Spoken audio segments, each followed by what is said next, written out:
Okay, what I've done is I've been mucking around with the carburetors and stuff for this thing. I'm trying to make the best, cleanest power I can out of this thing, and I have mucked around with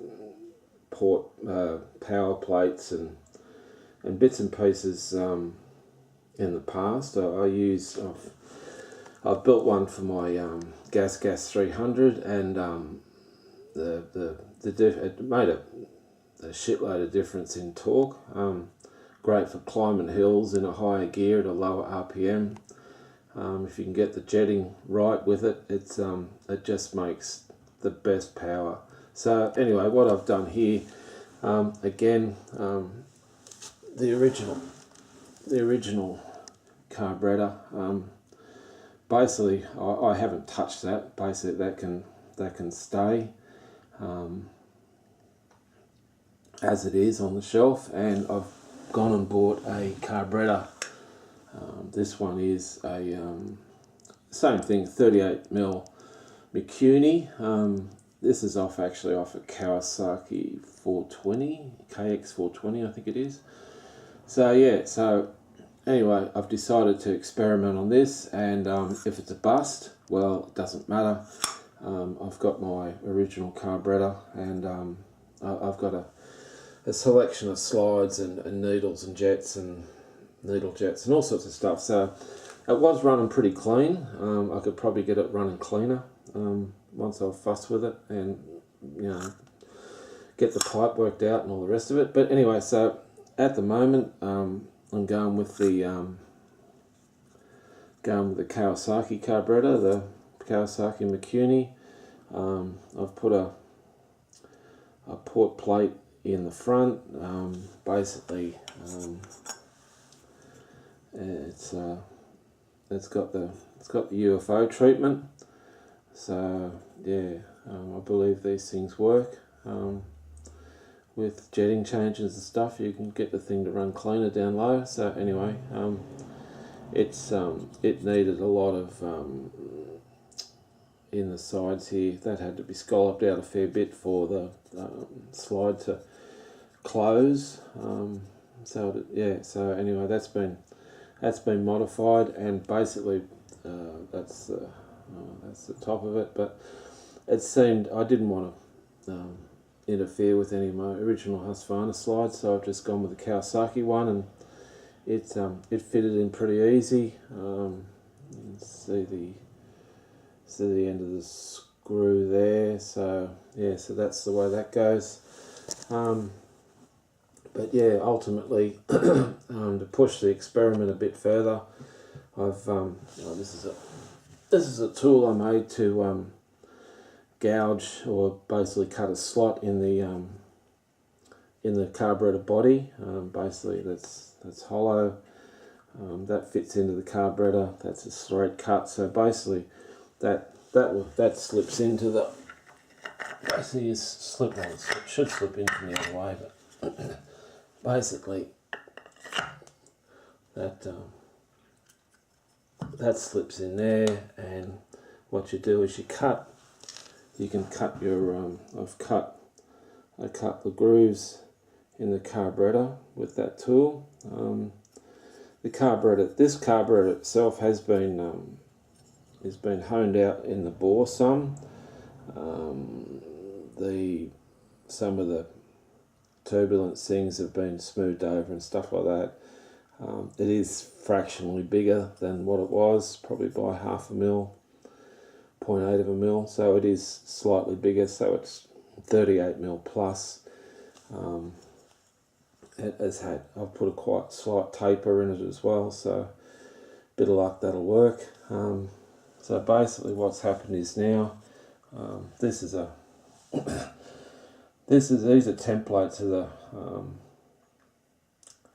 the port plates I've made, and to push the experiment as far as it goes, basically what I've done is both ends of the carburetor and the reed valve, so it's going to get a little port plate in there too. See if I can up the velocity going through the carburetor. who knows, it may work, may not, who knows, I don't know, but I'm going to give it a shot, and it's not going to cost me much. So basically and these are made out of, these plates I bought 0.8 of a mil brass sheet, so basically it's all made out of brass. Oh, pump the carburetor. And so what happens is basically that slips in there, so as you can see that yeah, that runs right through. Yeah, that with the UFO and the slide,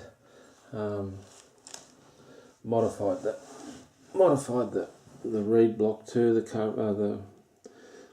These things, when they're factory, they're quite restricted. So this thing has been radiused in there. I don't know if that will show up in the light, but yeah, as you can see from the silver there, that's all been ported, open, radius, got a nice smooth curvature in there now. So, and that's those port plates will run into the reed, little reed valves themselves. Fair bit of clearance around the end of the reed valve, but anyway, so yeah, so that corresponds with the port plate in the intake side of the carburetor as well. So anyway, that reed block is substantially bigger than what it was. Yeah, it has been ported quite heavily, so bit of luck. Yeah, at half throttle it will get a good amount of flow and yeah, generate some decent horsepower. So yeah, so that's a bit of the experiment at the moment. Yeah, and I'll retrofit a lot of the Husqvarna parts, like the original Husqvarna choke. I've gone with the later float bowl, as it has a overflow. The original Husqvarna one has no overflow tube in it. So if you've had an issue with needle and seat, it just floods the crankcase. So as the first video, it wouldn't start because the needle and seat stuck. So anyway, bit of luck, changed that. So, but yeah, so that's the carburetor. Once the air boot goes on,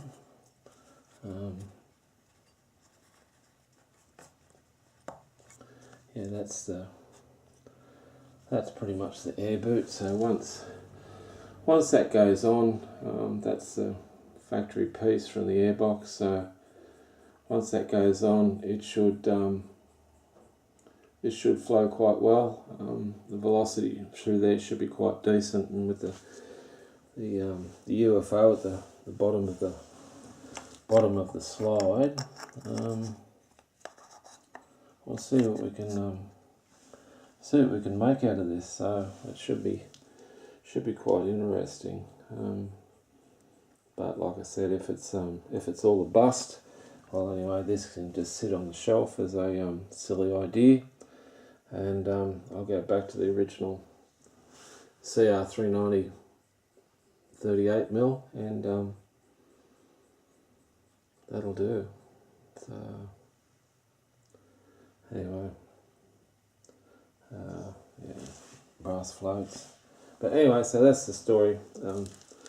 Modifying a carburetor, and I hope that it makes heaps of power and stuff. So not that the CR390 needs a power boost, but just an interest to see what we can do with this thing. Yeah, make it quicker, make it scarier. Anyway, that'll do. Cheers.